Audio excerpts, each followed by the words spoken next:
اور پھر ایسے رخ کر کے فرمایا انظر الی ما امرت بہ، اس پادری نے جو بتایا تھا دیکھ لے آ کے۔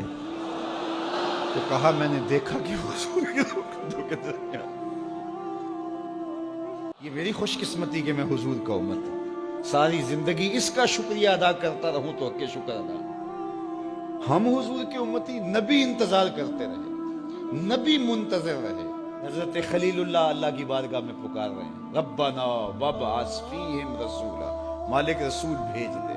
کوئی کہتا ہے لیسا بفظ ولا بغلظ، وہ ترشرو نہیں ہوگا، سخت مزاج نہیں ہوگا، ماتھے پہ شکنے لانے والا نہیں ہوگا، وہ پیار بانٹنے والا ہوگا، بس وہ آیا چاہ رہا ہے۔ حضرت عیسیٰ نے تو نام بھی بتا دیا نا، مبشرا برسول یاتی من بعد اسمہ احمد، لوگوں میں جا رہا ہوں، چلو نام بھی بتا دیتا ہوں، میرے بعد جو آنے والا اس کا نام احمد ہوگا۔ نبی انتظار کرتے رہے، 12 نبیوں نے انتظار کیا حضور کی امت میں ہونے کے لیے، تمنا کی۔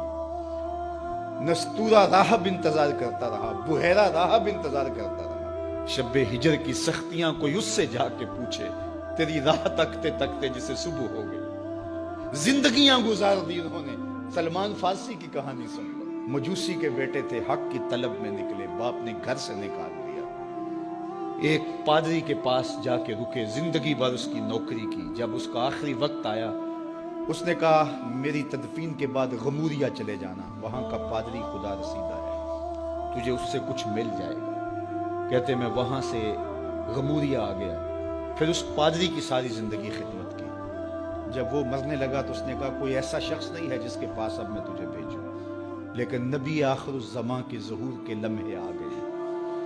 تو یہاں سے یثرب چلا جا، وہ اس نبی کی ہجرت گاہ ہوگی، تیری زندگی سنور جائے گی، تو نے بڑی محنت کی ہے، بڑی نوکری کی ہے میری۔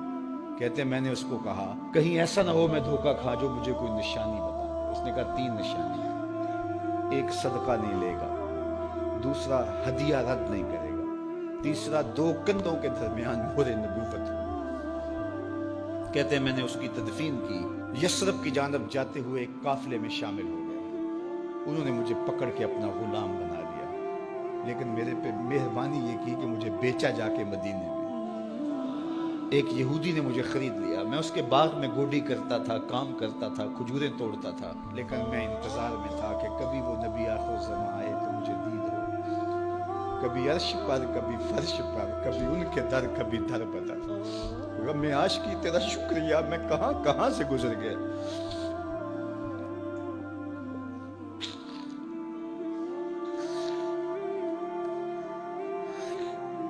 کہتے ہیں ایک دن میں اپنے باغ میں کھجوریں توڑ رہا تھا کہ ہواؤں میں مستی پیدا ہو گئی، اور ہر سمت سے طلع البدر علینا کی صدائیں گونجنے لگی۔ میں سمجھ گیا کہ وہ لمحے آ گئے، میں نے چھلانگ لگا دی اور دوڑ پڑا۔ میرے آقا نے سمجھا شاید غلام بھاگ گیا، اس نے دوڑ کے مجھے پکڑ لیا۔ میں نے اس کو کہا کہ میں نوکر تیرا ہی ہوں، لیکن دل نوکر کسی اور کا ہے، میں بھاگوں گا نہیں، مجھے جانے دے۔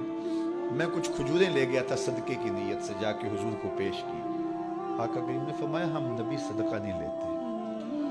کہتے ہیں نشانی ایک پوری ہو گئی۔ کہتے ہیں کہ میں کچھ دنوں کے بعد اور کھجوریں لے گیا، اور میری نیت ہدیہ کی تھی، میں نے پیش کی، حضور نے قبول فرما لی۔ لیکن میں بھی کہتا تھا تیسری نشانی بھی پوری ہو لے تو پھر مانوں گا، اور وہ کیا تھی؟ 2 کندھوں کے درمیان مہر نبوت۔ کہتے ہیں ایک دن حضور میرے باغ میں آئے، اور آقا کریم نے اپنے مبارک کندھے پہ چادر رکھی ہوئی تھی، اور چادر کی اوٹ میں مہر نبوت چھپی ہوئی تھی، اور میں پیچھے ہو کے دیکھتا تھا، اور میری آرزو یہ تھی کہ کوئی تیز جھونکا ہوا کا آئے اور چادر ہٹ جائے اور میں مہر نبوت کی زیارت کر لوں۔ حضور میرے ارادہ قلب سے آگاہ ہوئے، فَأَلْقَى إِلَيَّ رِدَاءَهُ، حضور نے چادر اتار کے میری جانب پھینکی، اور پھر ایسے رخ کر کے فرمایا انظر الی ما امرت بہ، اس پادری نے جو بتایا تھا دیکھ لے آ کے۔ تو کہا میں نے دیکھا کہ حضور کے کندھوں کے درمیان۔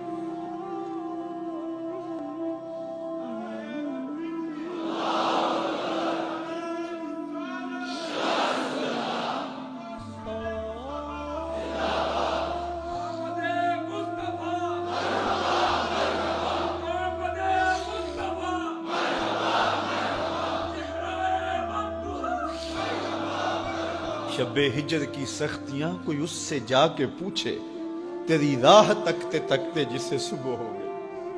ہم نے تو کوئی انتظار نہیں کیا نا، ہم نے تو کوئی دکھ نہیں سہا، ہم سوئے تھے مقدر جاگ اٹھے۔ ہمارے والد مسجد سے مولوی صاحب کو بلا لائے، انہوں نے کان میں آ کے کہا مبارک ہو تو حضور کا نوکر بن کے آ رہا۔ میرے والد گرامی ایک شعر جھوم کے پڑھا کرتے تھے، محمد جانے جانا ہے، پیغمبر ہو تو ایسا ہو، رسولوں کی بشارت سے مبشر ہو تو ایسا ہو، امر توقیر کا سب کو موقر ہو تو ایسا ہو، کیا ہم کو غلام ان کا مقدر ہو تو ایسا ہو۔